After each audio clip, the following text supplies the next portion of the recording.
Umra ibodati bir sharti bor, bir farzi bor, ikkita vojibi bor va bir qancha sunnatlari, mustahablari bor. Bir sharti ihrom.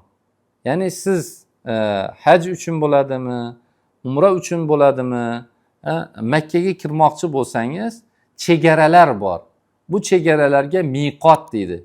O'sha miqotdan ihromli holatda o'tishingiz shart va zarur hisoblanadi. Ihromsiz inson haj yoki umra qilishi mumkin emas. Ya'ni siz haj yoki umra qilmoqchi bo'lsangiz, birinchi shart ihromga kirishingiz zarur bo'ladi. Ikkinchi narsa, ya'ni farzi, umrani farzi tavof. Ikkita vojibi bor dedik. Safo va Marva o'rtasida 7 marta borib kelib say qilish, undan keyin soch oldirish. Mana shu ikkita vojibi. Va orada bir qancha o'sha sunnatlari bor. Hozir biz ihrom masalasidan boshlasak. Ihrom bu biz ko'pincha kiyiladigan kiyimni tushunamiz. Ihrom kiyim emas, bu holatning nomi. Misol uchun men ro'zadorman desam, bu meni ismim emas, balki holatimni nomi hisoblanadi. Men kasalman desam, bu meni holatimni nomi. Men safardaman desam, bu meni nomim emas, balki holatim tushuniladi. Ihrom ham xuddi shunday, holatning nomi hisoblanadi. Holatning nomi. Ya'ni Makka va Mukarramaga bormoqchi bo'lgan odam chegara miqotdan o'ziga maxsus bir holatga kirib borishiga aytiladigan bir holat. Ihrom so'zi lug'atda maxsus hurmat qilinadigan holat degan. Lug'atdagi ma'nosi. Bu istilohdagi ma'nosi dunyo ne'matlarini o'ziga harom qilish. Ya'ni dunyo ne'matlaridan voz kechib faqatgina Allohning rizosini istash holatiga o'sha aytiladi. Ya'ni mana shunday ma'no beriladi. Xo'p, ihrom holatiga kirish uchun nimalar qilasiz? Ihromdan oldin bir qancha sunnatlari bor. O'sha sunnatlarni amalga oshirsangiz nurul ala nur bo'ladi. Va birinchisi g'usl qilish kerak. G'usl qilib badandagi o'sha tozalanadigan joylarni tozalab poklashingiz shart hisoblanadi. Undan keyin 2 rakat namoz o'qiysiz. Nafl niyati bilan o'qilinadi. Birinchi rakatida kafirun, ikkinchi rakatida o'sha Ixlos surasi o'qishlik tavsiya qilinadi. Agar siz Madinada birinchi ziyoratni qilib, keyin Makkaga o'tmoqchi bo'lsangiz, bu ishlarni, ya'ni g'usl qilishni o'sha mehmonxonada qilasiz va ustingizga ihrom holatida kiyiladigan kiyimlarni kiyasiz. Erkaklar tikilmagan kiyim, 2 parcha mato, pastiga birini izor deydi, tepasiga rido deydi. Mana shuni ustiga tashab oladi va badanida boshqa kiyim qolmasligi kerak. Undan keyin oyog'ini o'sha to'pig'i ochiq bo'ladigan holatdagi bir oyoq kiyimi yoki bizning tilda shippak deydi. O'shanday bir shippak olib oyoqida mana shunday narsa bo'lishi kerak. Ayollarni ihromdagi kiyimi avratini yopib turadigan, shaffof va tor bo'lmagan ziynatsiz bir kiyim bo'lishligi tavsiya qilinadi. Mana shu kiyimlarni kiyib chiqasiz. Chiqqandan keyin Madinadan chiqayotgan bo'lsangiz, Zulhulayfa degan joyga boriladi. Zulhulayfada tushib, u yerda masjidga kirib 2 rakat namoz o'qiysiz, nafl niyati bilan. Ya'ni ihrom holatiga kirishdan oldin o'qilinadigan namoz. Mana shu namozni o'qib bo'lishingiz bilan salom bergandan keyin umra ibodatini qilmoqchi bo'lsangiz, o'shanga yarasha niyatini qilib duosini qilasiz. Allohumma inni uridul umrata fayassirha li va taqabbalha minni. Allohim umra qilishni niyat qildim, uni menga oson qil va uni mendan qabul qil deb duo qilishingiz bilan siz ihrom holatiga kirdingiz. Mana shu ishingiz miqot degan hududda yoki undan oldinroq qilinishi shart.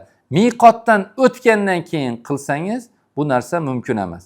Xuddi ro'zador odam saharlik vaqti tugashidan oldin niyat qilib ro'zador holatga kirgani kabi, bunda zamon chegarasi bo'lgani kabi, ihrom holatiga kirish uchun makon chegarasi bor. Makon.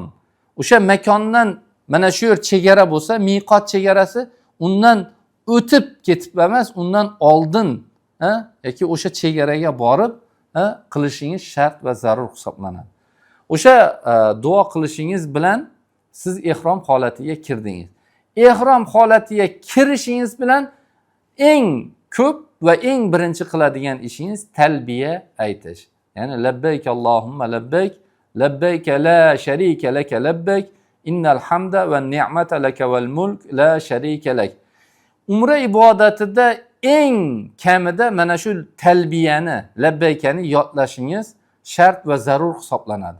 Chunki mana shu talbiya sizni ruhan mana shu ibodatga tayyor qiladi. Mana shuning uchun talbiyani albatta yodlang.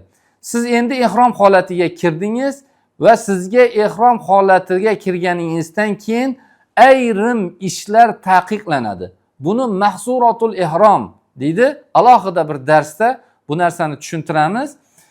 Mana shuga rioya qilishingiz, ayrim ishlardan tiyilishingiz shart va zarur hisoblanadi. Ihrom holatiga kirganingizdan keyin talbiya aytib, yana shu avtobuslarga minib Makka shahri tomon o'sha guruhingiz bilan, guruh boshingiz bilan Makka shahriga borasiz. Mana shu borguncha bo'lgan muddatda labbaykani shuurli holatda aytishingiz shart va zarur hisoblanadi.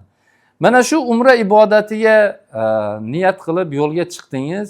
Mana shu ibodatni eng kulminatsion nuqtasi deydi-ku, o'sha ya'ni Allohga eng yaqin bo'lgan holati qaysi holat?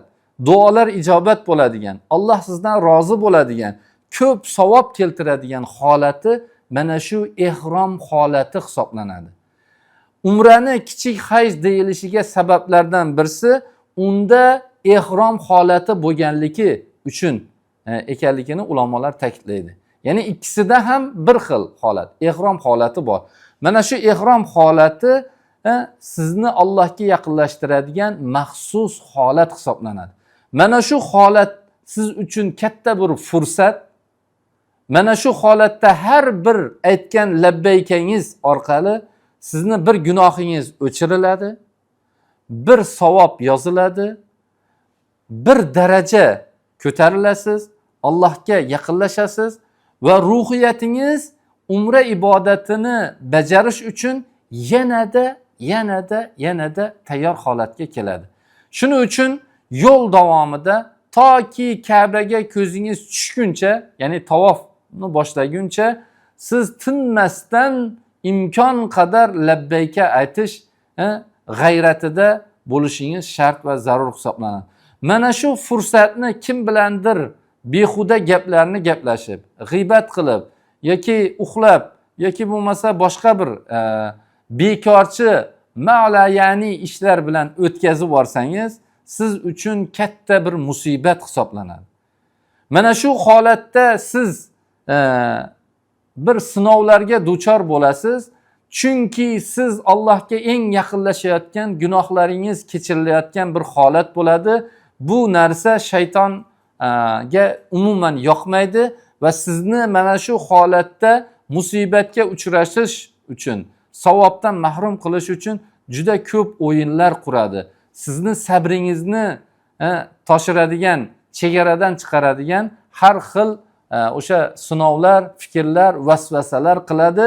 Siz mana shu holatda o'zingizni bosib, Allohning sinovi ekanligini, Allohga bir yaqin holatda ekanligingizni, bir go'zal bir fursatda ekanligingizni unutmasdan, imkon qadar insonlarga yordam berib, ko'proq savob olib, imkon qadar Allohga maqbul keladigan ishlar bilan, amallar bilan mashg'ul bo'lib, yoningizdagi sheriklaringizga yuk bo'ladigan emas, balki ularga yordamchi bo'ladigan, ularni yukini ko'taradigan, og'irini yengillatadigan holatlar bilan Ka'baga tayyor bir holatda borsangiz, labbaykani shuurli bir holatda aytsangiz, inshaalloh ihrom holatida qilinishi kerak bo'lgan ishni qilasiz. O'sha holatda bir arzimagan narsalar uchun janjallashsangiz, urushsangiz, so'kishsangiz, bunda siz bütün imkoniyatingizni havoga uchirgan bo'lasiz. Balki undan ham yomoni zarar qilib kelasiz. Shuning uchun labbayk Allohumma degani o'sha labbay Allohim, sen mendan rozi bo'lishing uchun buyur, amringga muntazirman. La labbayk Allohumma labbayk, labbayka la sharika lakalam. La sharika, seni sheriking yo'q bo'lgan bir ilohsan. Men seni bir bandangman. Sen menga buyur, amringga muntazirman. Men shu paytgacha nafsimga qullik qildim. Pulga, mansabga, shuhratga, obro'ga qullik qildim. Dunyo ne'matlariga, shaytonga qullik qildim. Hammasidan voz kechib, faqat seni roziliking uchun senga ibodat qilishga bo'yin bo'lib keldim. Bo'yin sunib keldim degan shuur bilan ihrom holatida harakat qilish shart va zarur hisoblanadi.